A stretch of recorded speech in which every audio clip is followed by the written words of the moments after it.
We had looked at shooting HD on Panic Room, but we'd been warned that there was no reliable HD that was ready to shoot a feature.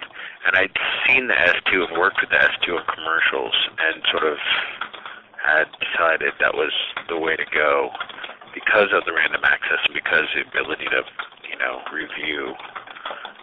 It never made sense to me to have a 444 camera that goes to any kind of compression tape format that you can't play back, so that you need to have the NC cable that goes to an NTSC deck to record your videotape, so you can have VTR playback. And also, the key thing was it was going to be a widescreen movie, and the Viper had a way of dealing with the anamorphosing of the 16 by 9 pixel array to give you full use of the 1920-1080 across a 237 aspect ratio. So if the notion was we were going to finish in 235 or 237 or 239 or whatever the CinemaScope aspect ratio is, depending on who you talk to, then it seemed to me like we wanted to be able to get as much resolution out of it as we could. I didn't want to crop it on top and bottom, because if you take, I don't know what the actual math is, and I've never done it, but if you take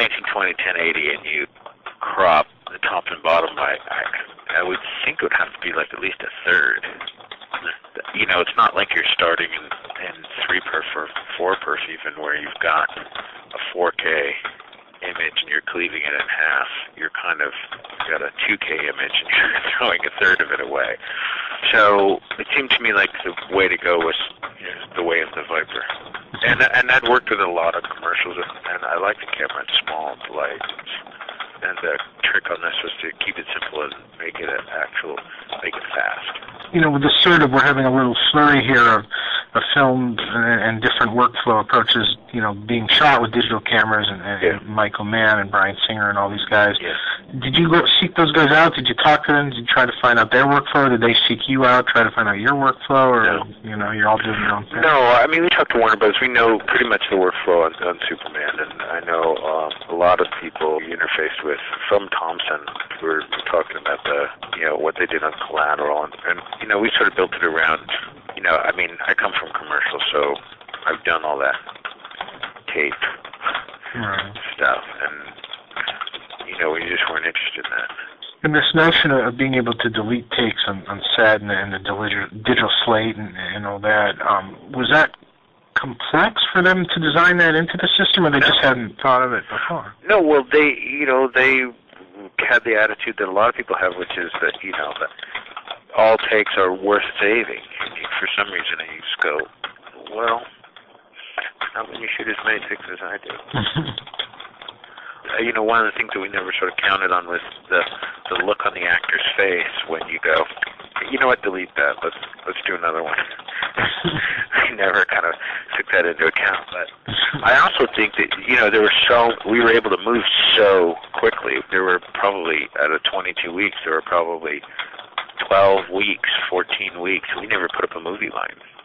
We just used negative fill and turned off some fluorescent fixtures, and there were some major efficiencies in that respect, because you're shooting at 400 ASA, depending on what time of day, but 400 ASA at a 1.6, we shot a 1.6, 1.8 almost the entire time. So we were moving so quickly, and one of the things that the S2 allows you is you can almost sort of hit the ground rehearsing.